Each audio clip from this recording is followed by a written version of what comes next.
Welcome to Urban Dharma, the podcast where suffering is optional.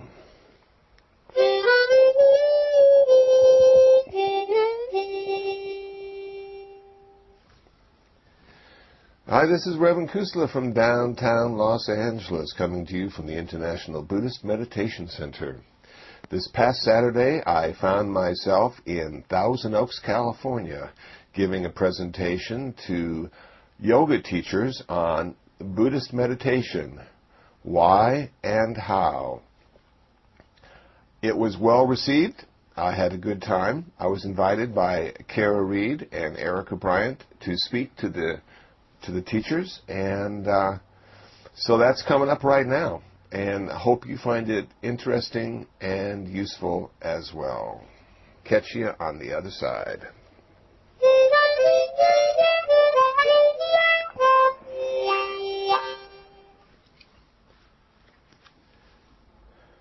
So let me just really quickly, if you haven't studied Buddhism at all, the Buddha was a Hindu, and just like Jesus was a Jew. And the Buddha died a Hindu, but after he died, then there was something called Buddhism. And the Buddha was a reformer in the same way Martin Luther was a reformer. And he didn't like some of the stuff that he found in Hinduism. And so he used a lot of the same words, a lot of the Sanskrit words, but gave them a different meaning. It was about 2,500 years ago. He was a prince. He was married at 16. He achieved enlightenment at 35, and he taught until he died at the age of 80. And what he taught was why human beings suffer and how to end that suffering. But I find most people in Southern California don't suffer enough. So he also taught how to be happy. And what I find, if I'm speaking to people under 40, I talk about how to be happy. And if I speak to people over 40, I talk about how not to suffer. But it's the same message. He said we need to do two things. We need to have two kinds of practice. We need to have a precept practice, and we need to have a meditation practice. Now, precept practice in Buddhism means this. We accept the 5 training precepts of a Buddhist. They are, I will avoid taking life. I will avoid taking what is not given. I will avoid sexual misconduct. I will avoid telling lies. I will avoid consuming intoxicants. Those are the 5 training precepts of a Buddhist. Those precepts are designed to change what we say and what we do. The next practice is meditation practice, and that is designed to change how we think. It is literally designed to change and transform our consciousness. Karma consists of speech, action, and intention. So you can see between the two Buddhist practices of precept practice and meditation practice, our ultimate goal is to change our karma. In Buddhism, what's being reborn lifetime after lifetime is not a soul. The Buddha said we don't have a soul, but if you do, I'm not going to talk you out of it. He said what's being reborn is our karmic energy, lifetime after lifetime after lifetime.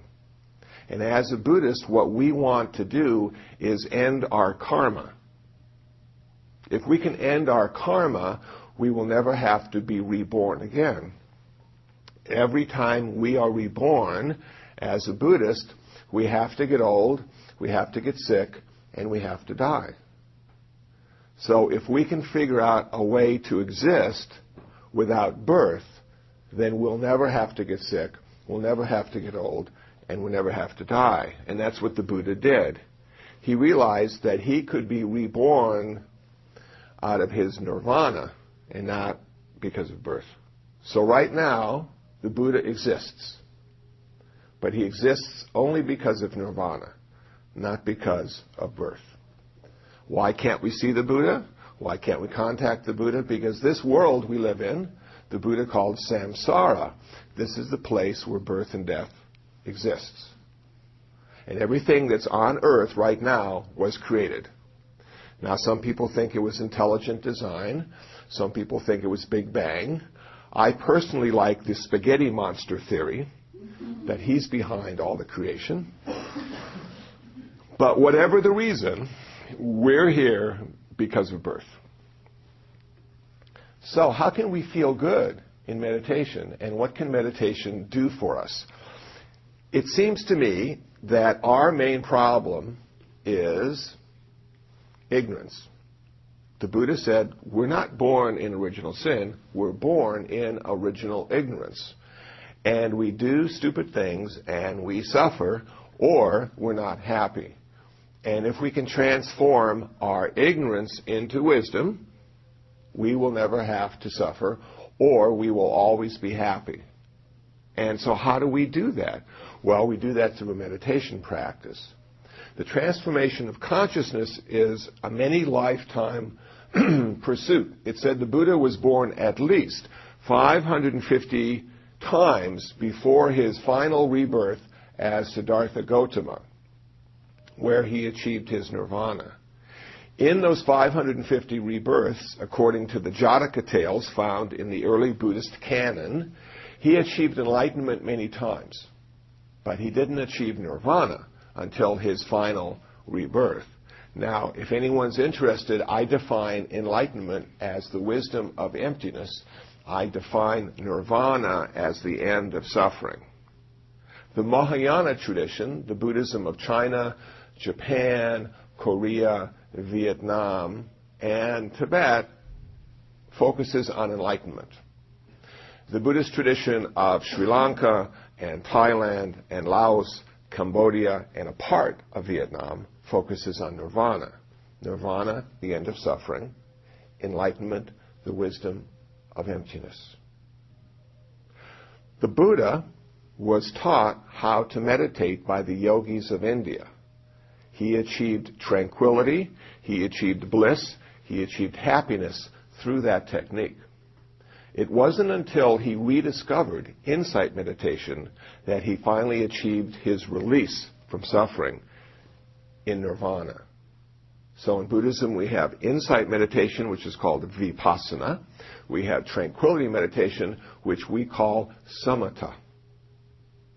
Tranquility and insight, compassion and wisdom. Those are the two wings of the bird of Buddhism. So I'm going to focus today on tranquility meditation, on samatha meditation, the technique that was taught to the Buddha by the yogis of India. In Buddhism, there are 40 different techniques to achieve tranquility, to achieve bliss, to achieve happiness. They deal with the jhanas. There are said to be 4 form jhanas and 4 formless jhanas, 8 jhanas altogether. I'm only going to be speaking about the jhanas of form today. The formless jhanas are similar but not the same. Buddhism, more than anything else, is a path of renunciation. The Buddha said we're already perfect. We already have as much love as we'll ever need. We already have as much generosity as we'll ever need.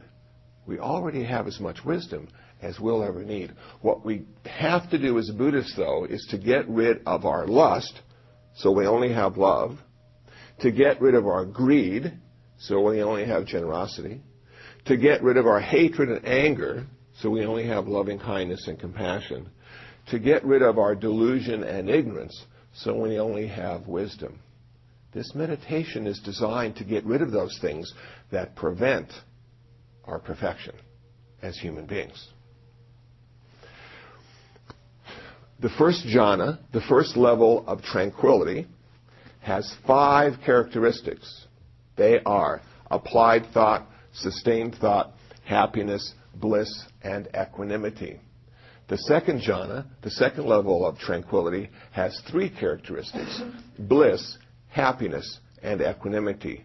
The third jhana has 2 characteristics: happiness and equanimity. The fourth jhana has 1 characteristic: equanimity, perfect balance of mind, profound acceptance of the way things are. As you see, When we progress, we have fewer and fewer things. Buddhism is a path of simplicity, not consumption. What do these 5 characteristics of the first jhana mean? How can we apply them to our meditation practice? And what do they do for us? Why would anybody want to spend the time to meditate and go into a deep state of tranquility? Well, the first 2 characteristics are applied thought and sustained thought. So imagine yourself sitting pretty much like you are right now, bringing your attention to the tip of your nose and becoming aware of the sensation of breath, going out and coming in, going out and coming in. One of the unique things about sensation in the body is that it always happens now. The sensation you're aware of right now cannot happen tomorrow and didn't happen yesterday. Our mind, on the other hand, is always playing with the future and regretting the past. And this meditation technique is designed to bring our mind and body together, because of sensation, together in the present moment experience of our life. So we apply our mind to the sensation of breath and we hold it there. Oftentimes it's pretty boring to simply be aware of the sensation of breath. It's also very subtle. And we lose the sensation as our breath changes. It gets softer, it gets harder, it gets softer. I have found that counting initially enabled me to pay attention to my breath. And my teacher suggested, Kusala, you're a very bad meditator, why don't you try counting? And I said, okay, I'll try counting. And so what I did is as I exhaled, I'd say 1 to myself, and I'd exhale again, and I would say 2, and I go up to 10, and I go back down to 1, and up to 10, and back down to 1. Now, if I went to 11, that meant I wasn't paying attention. I wasn't concentrating, so I went back to 1. If I happened to be thinking about chocolate cake, which is one of my favorite topics, I found I wasn't paying attention, I wasn't concentrating, I had to go back to 1. So initially, my meditation practice could have been called going back to 1. Now, I counted my breath for 2 years, and I found it worked really well for me. Some people can count their breath for a few weeks and go on to the next place, which is simply being aware of the sensation of breath rather than attaching a number to the sensation of breath. I found there isn't a linear path in meditation, that some days we meditate really well and some days we can't meditate at all.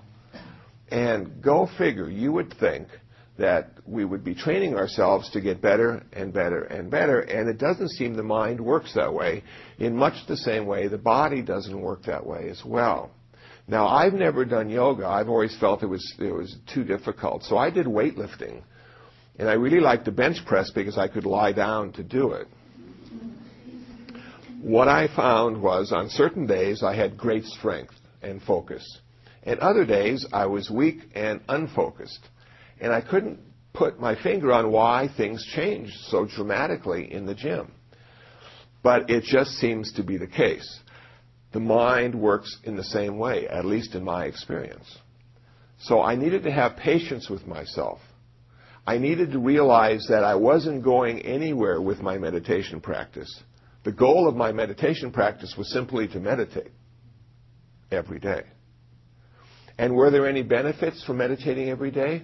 Well, the second 3 jhanas, or the second 3 characteristics, of the first jhana, is the payoff. And what we have now, once our mind is concentrated on the object of meditation, in this case the sensation of breath, we have a great sense of pleasure and bliss in the body.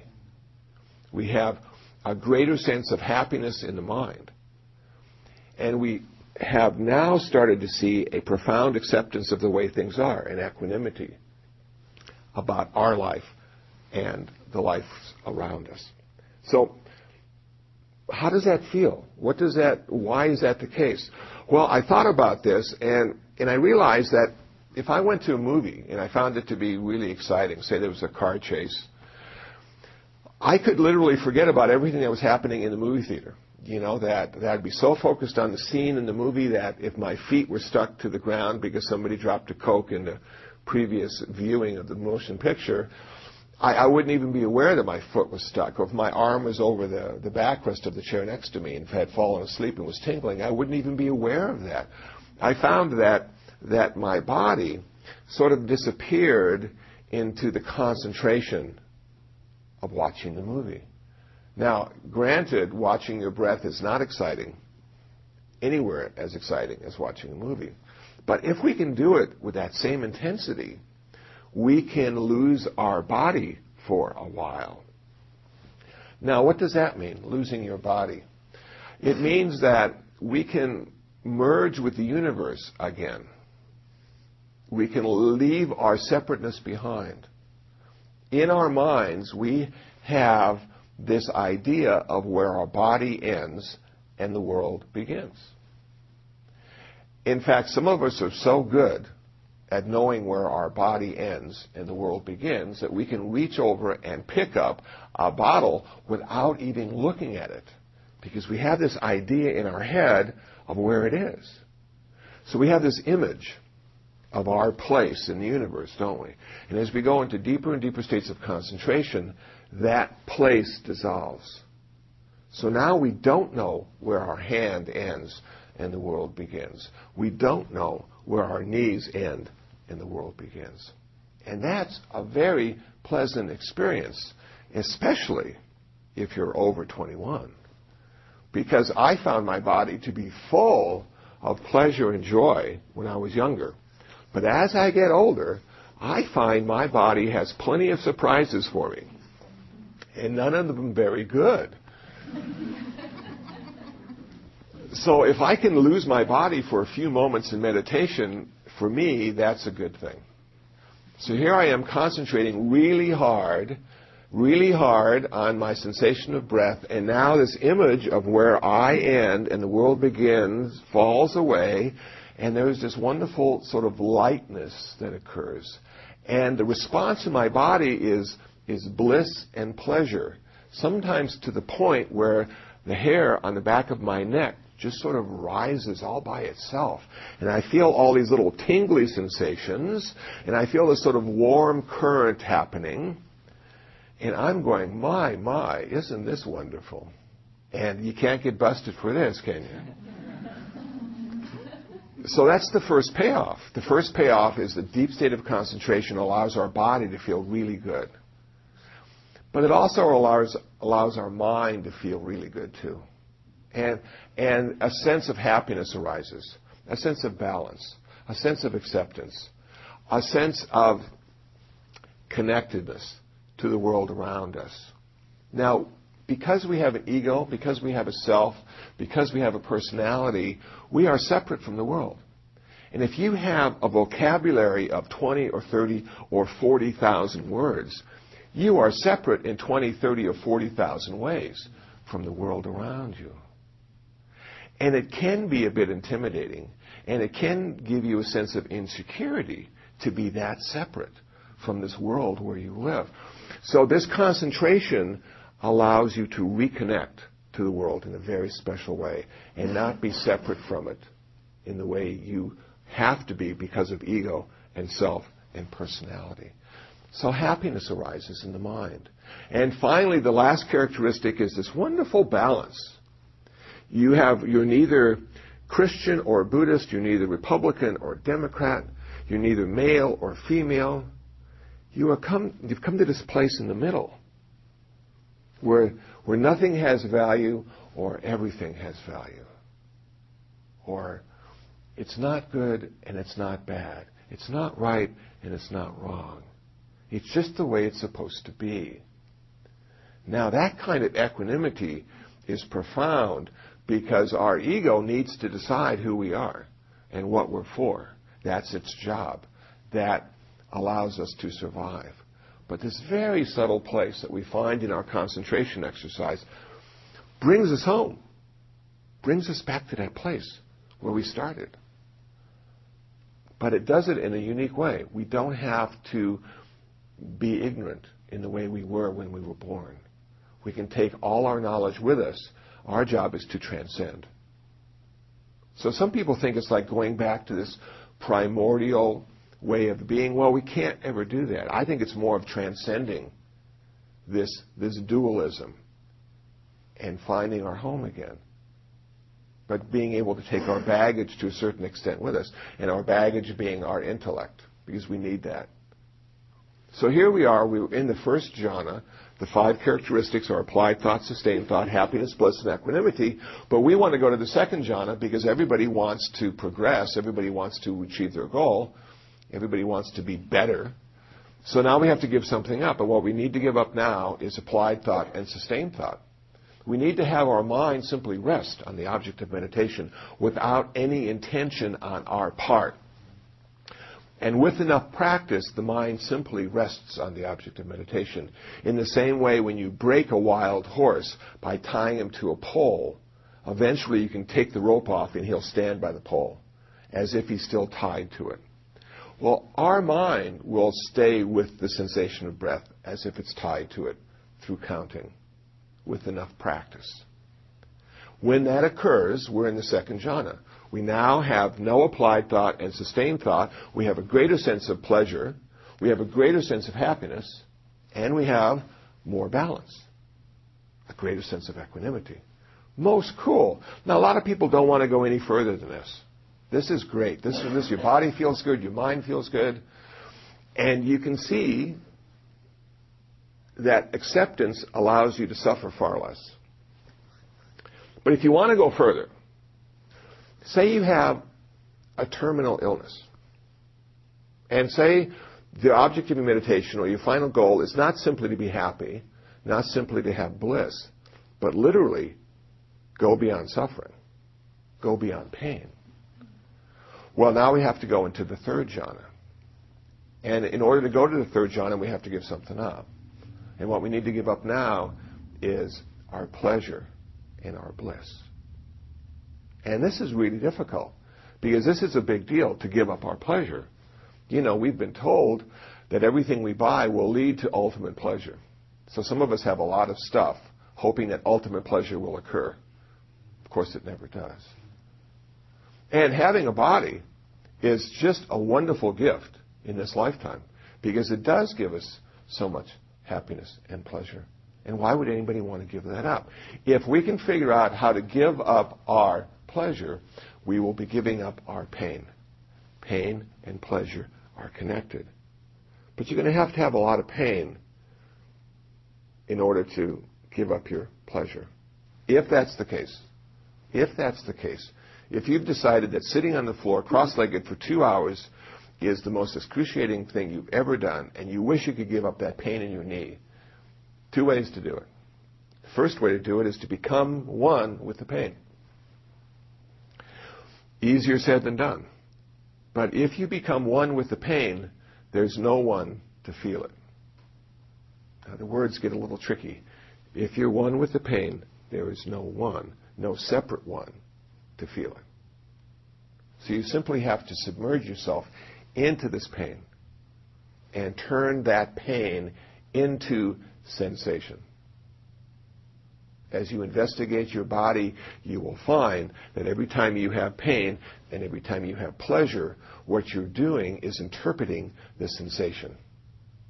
Pain and pleasure are very strong sensations, but nothing more than a sensation. And the word we give it colors the sensation. If you take your finger and put it into ice-cold water, it can feel like it's being burned. So the sensation of burning and the sensation of coldness is the same. But we label it differently to make sense of it, to give it meaning. So how can I turn my pain into sensation? Well, you can do it by becoming one with the pain, so there's no separate one to feel the pain. Or you can concentrate so much, so hard, become so focused that in the movie theater, when I couldn't feel my arm falling asleep, I'm so focused on my object of meditation, I can't feel the pain in my knee. That's extreme focus, very difficult, takes a lot of practice. I'm anesthetizing the pain in one respect, I'm becoming one with the pain in the other respect. But it's all dealing with sensation and being aware of the sensation in a different way, creating a new relationship with that sensation so it's not a problem any longer. And if you're in a hospital and have a broken leg and are able to practice this kind of meditation, you may use less medication. Supplement it with meditation, which would be great because then you wouldn't lose your clarity. And one of the things a Buddhist wants to keep is their clarity so they can continue practicing. So if you've decided that you're willing to give up your pleasure and you're willing to give up your pain, you slip into the third jhana, and now you have happiness and equanimity. Great place. Wonderful place to be. But what if you want to go to the fourth jhana? What do you have to give up to go there? You have to give up your happiness. And why would anybody want to give up their happiness? If you're able to give up your happiness, you're able to give up your sadness. You'll never be sad again. But you'll never be happy again. Well, I don't know if I want to give happiness up. I mean, it's so subtle. It feels good to be happy. I like being happy. But if I could figure out why it would be useful to give up my happiness, I could give up my sadness and slip into the fourth jhana, and now I would have profound acceptance of the way things are. I would have no sadness. I would have no happiness. I would have no pain. I would have no pleasure. I could go into any situation in this world, whether it be Pakistan and the earthquake, New Orleans and the hurricane, and have profound acceptance of the way things are and help others who don't have that acceptance. Help others who are in pain. Help others who have experienced a great sense of sadness about their situation. How effective could you be as a practitioner to go into any situation and have acceptance of the way things are? Wow. And that seems to me to be what happened to the Buddha when he practiced this form of meditation, samatha. He went to this profound place of acceptance. But the problem was when he got up off his cushion and went back into the streets of the city, all his stuff came back. All his greed and his anger and his delusion. And that's when he rediscovered insight meditation, which allowed him to permanently cut off the roots of the fetters, the 10 fetters that kept him in samsara, that kept him rooted there. He ended his karma, he ended his pain, he ended his suffering. He became a perfect human being. He only had love, he only had generosity, he only had compassion, he only had wisdom. This practice, this simple little practice of sitting down quietly and watching your breath, allows you to look at the world in a much different way. It allows you to accept some of those people that you couldn't accept before. It allows you not to hate them quite as much. It allows you to accept yourself a little more. Because after all, that's really the first thing we need to do, isn't it? Accept ourselves so we can accept others as well. And we need to investigate ourselves. We need to have enough courage to sit down for 15 or 20 minutes a day and look at ourselves. And that's literally what we're doing in this form of meditation. We're watching our consciousness arise, exist, and pass away. And we're trying not to get caught up in all the drama of our consciousness. We're trying to get our choice back. We have lost our choice. As Americans, we are no longer citizens, we are consumers. Our choice is, do I want the blue one or the red one? You know? And that's not the kind of choice I'm talking about. I'm talking about choosing generosity over greed. I'm talking about choosing loving kindness over hatred. As we watch these mind states arise, we can label them. And to give you a perfect example of a mind state filled with greed, just the other day I was in Vaughn's supermarket on the bakery aisle, and there in front of me were the Entenmann's chocolate cakes. And I said to myself, I'm buying two, one for tonight and one for tomorrow. And then I looked at this mind state and I realized it was so filled with greed that if it had been filled with generosity, I'd say, I'm buying two, one for me and one for you. And so it wasn't so much, saying I'm thinking bad thoughts. It was more, I'm going to choose the thought I want to be. Do I want to be the thought of generosity? Do I want to be the thought of greed? That's the kind of choice I'm talking about. And we have lost that choice because we think we are our consciousness. But our consciousness is simply a product of mind and body. It's a process. It's not an event. And when you look carefully to find where you live as a human being, as a unique human being, you keep coming up empty. So in Buddhism, our ultimate reality is emptiness, that we do not exist independently in the way we think we do. We are always interconnected and interdependent. It's the illusion created by self or ego that makes us think we are separate and have value, have uniqueness. Now, when I first started meditating, I wanted to kill the ego. That was the big thing in the 80s. Annihilate the ego and you will be free. But with more thought, I realized if I was going to annihilate my ego, I'd end up like Ronald Reagan. Now, Ronald Reagan, at the end of his life, had Alzheimer's. He lost his personality. He lost his ego. He lost past and future. He became non-functional. So this path is not to become non-functional. This path is to become ultimately functional. So I realized it's not about killing the ego. It's about not being the ego. Using the ego as a tool, not the ego using me. Not the ego being my master. That's the freedom.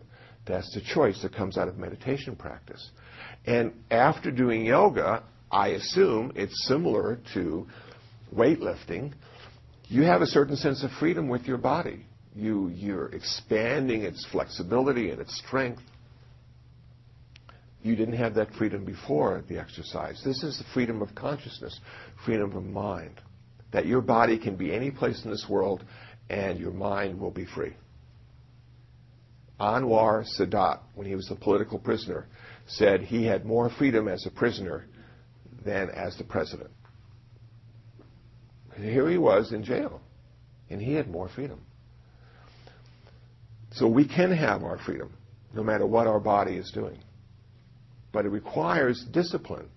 In meditation practice is disciplining our consciousness, creating an awareness that might not have been there before. And if it was there before, heightening that awareness, making it stronger. To simply being aware of all the things that are going on in your head all the time. Now that's difficult because a lot of our attention is spent thinking about past and thinking about future. And making our lists and creating our goals. And all those things are really important. We don't want to lose those either.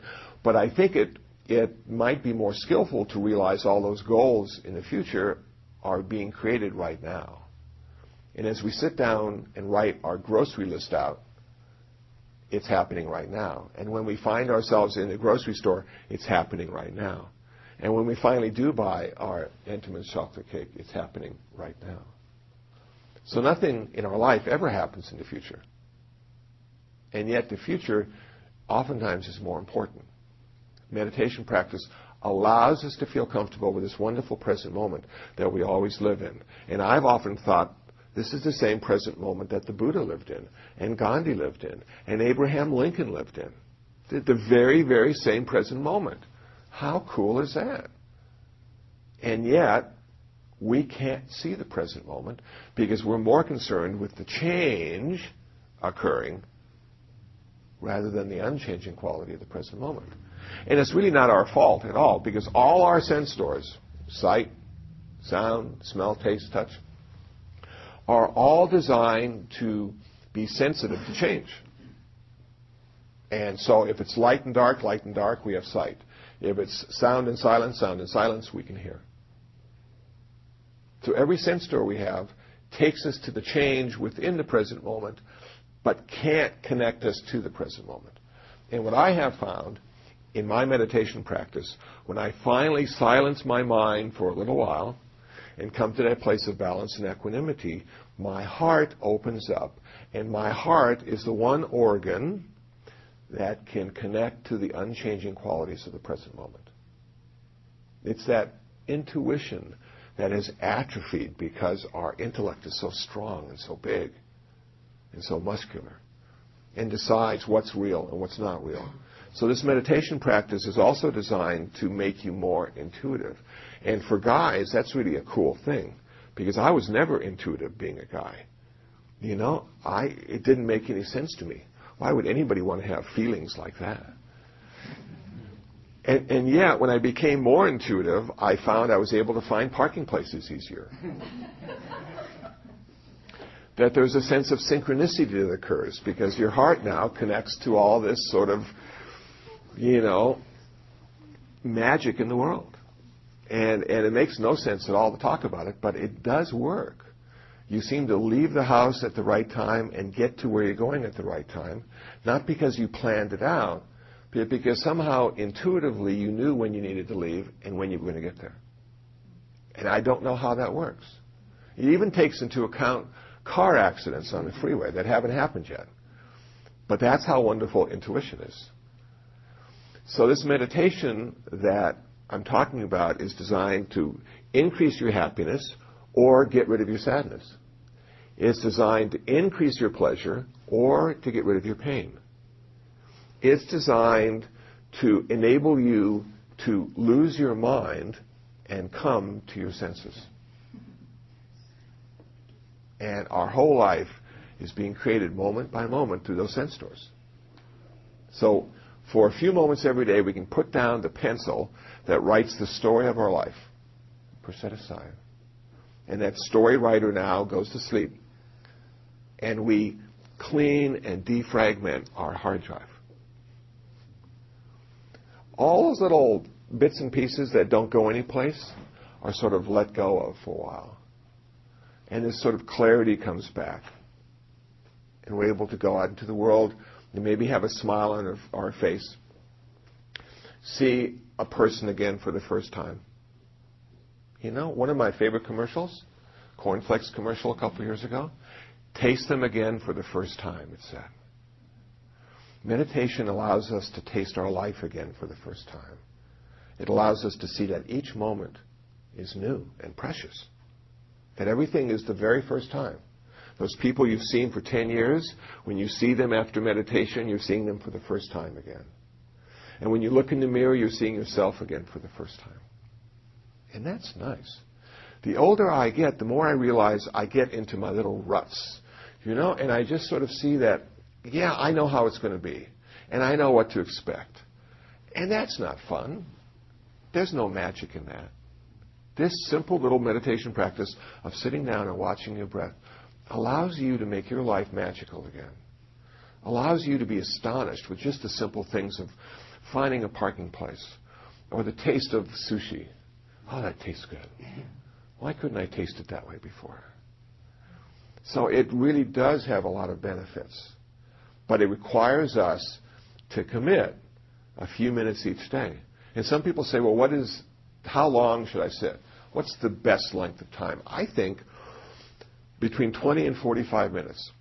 If you're just starting, I go for 15. You know, you don't need to sit much longer than that because you're going to be distracted by your body and your mind. And you need to get used to sitting. You need to practice. When I play my guitar, I practice every day. I still can't play very well. I sing every day. I still can't sing very well. But I practice, and I realize if there are enough years left in my lifetime, I will be able to sing and play one day. But I need to practice. I wasn't given the talent. And all it takes is practice. So if we can sit for 15 minutes and just struggle going back to one, it will start to happen. When it starts to get better, when it starts to seem like it's part of your life, you can extend the time and eventually go up to 45 minutes. And that seems to be the ultimate time after talking to teachers in both the Theravada and Mahayana tradition, according to Buddhism. 45 minutes is really a good time. So you can sit for 45 minutes, take a 15-minute break, maybe sit for another 45 minutes, take a 15-minute break when you get really good at it. But to start out, maybe 15 minutes in the morning and 15 minutes in the evening before you go to sleep. It gives you great dreams. No more nightmares. You have some really fun dreams if you can meditate before you go to sleep.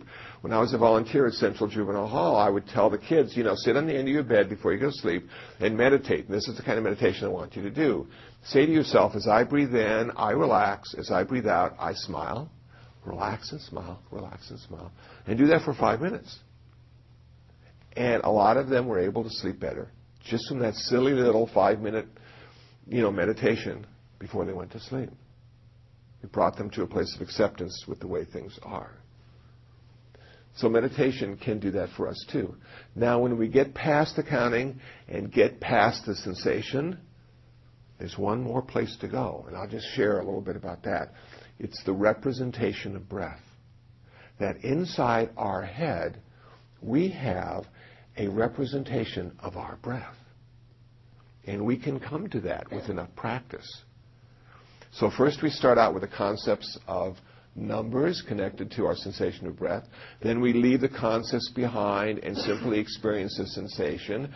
And then we leave the sensation behind and experience the representation which is inside our head. And I was so fascinated when I read that. I'm going to try this. And I went to all my teachers and said, how do I do it? And I don't know. We don't do it that way. Just count your breath. But I said, oh no, this is the final frontier. This is the third part. This is going inside your head. This is seeing what's going on.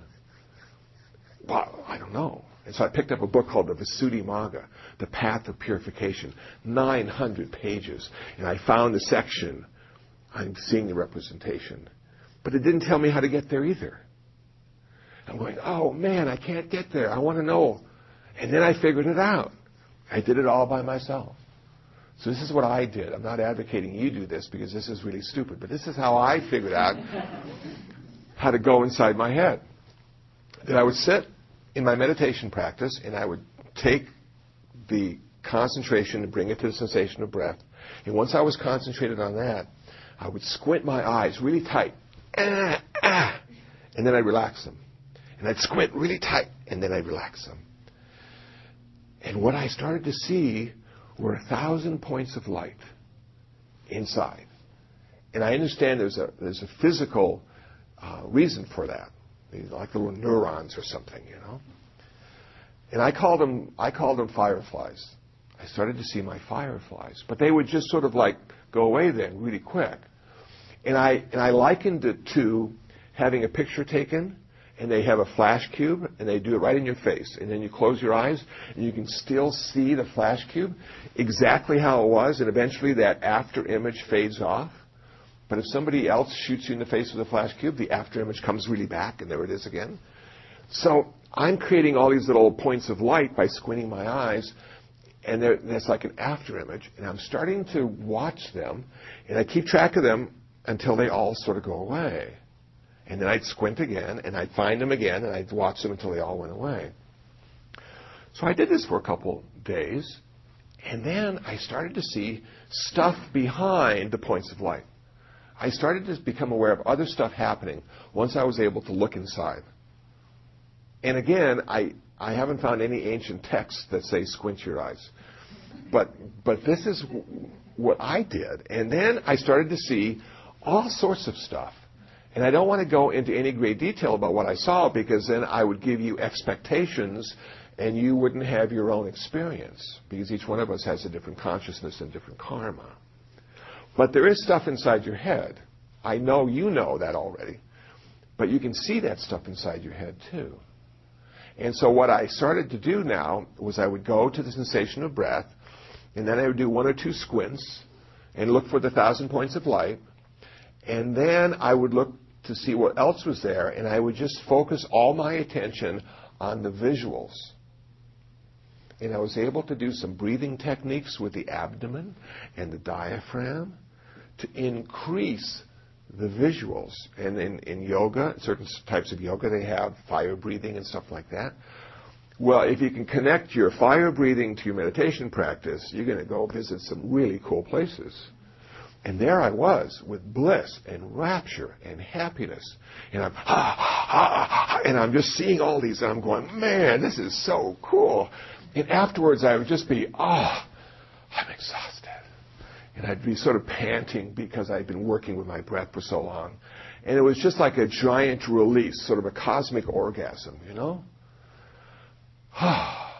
And I'd walk out and I'd just be so relaxed and so happy and so blissful. But I realized after a couple years of that, I was expending a lot of energy.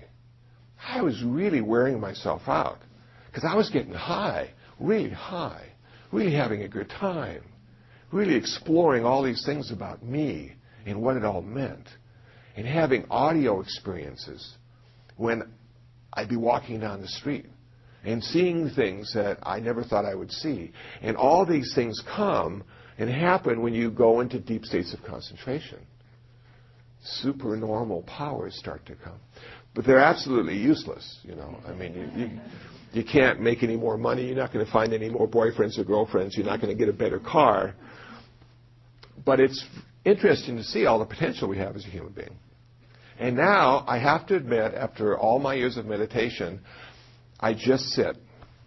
I don't do any fancy breathing techniques. I don't look for the points of light. I don't even watch my breath in the same way I used to. I just sit down and become transparent and let all the stuff go through me. I try to be like the river and not get caught up on the branches or the rocks in the river, but just keep flowing. And so everything sort of comes in and goes out. And if some stuff arises, I just watch it arise, and then it goes away, it falls back into the flow of life, and then some more stuff comes up, and then that goes, and I just watch. But I don't identify with it. It's not me. It's just stuff happening because I have a mind and a body. And then I get up, and I go and do my day. And then I'll sit down again and let the stuff happen again.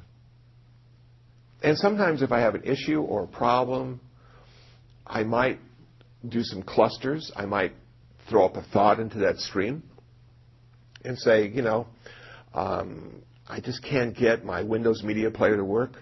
What's wrong? Throw that thought up, and all of a sudden, in the stream of consciousness, little clusters occur, little thought clusters.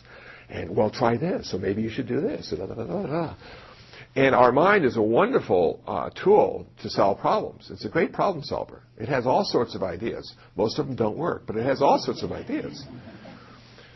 And so if that was my intention, I would go and try some of those things and see if they worked. But I have great clarity in that, just throwing one little problem up and just letting the mind sort of work around it. You know? Very cool.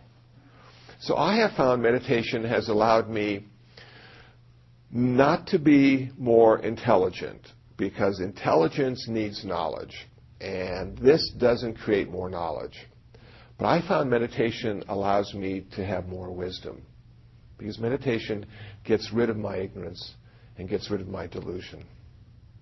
Now, I make a distinction between that, wisdom and knowledge, because there are a lot of people that are really stupid but very knowledgeable, you know? And there are some people that are really wise and have no formal education at all. So meditation is going to make you wise. It's not going to make you knowledgeable.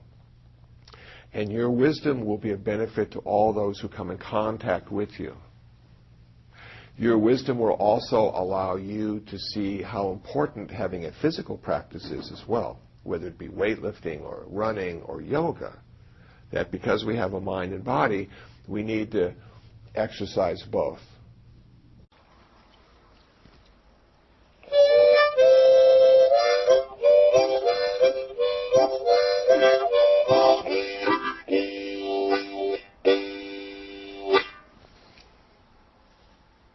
Well, that's it. Hope you found it interesting. Hope you found it useful.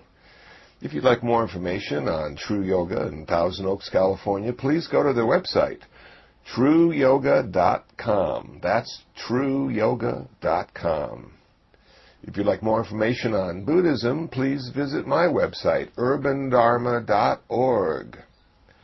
Quite a few pages put together for you to better understand Buddhism and its practice.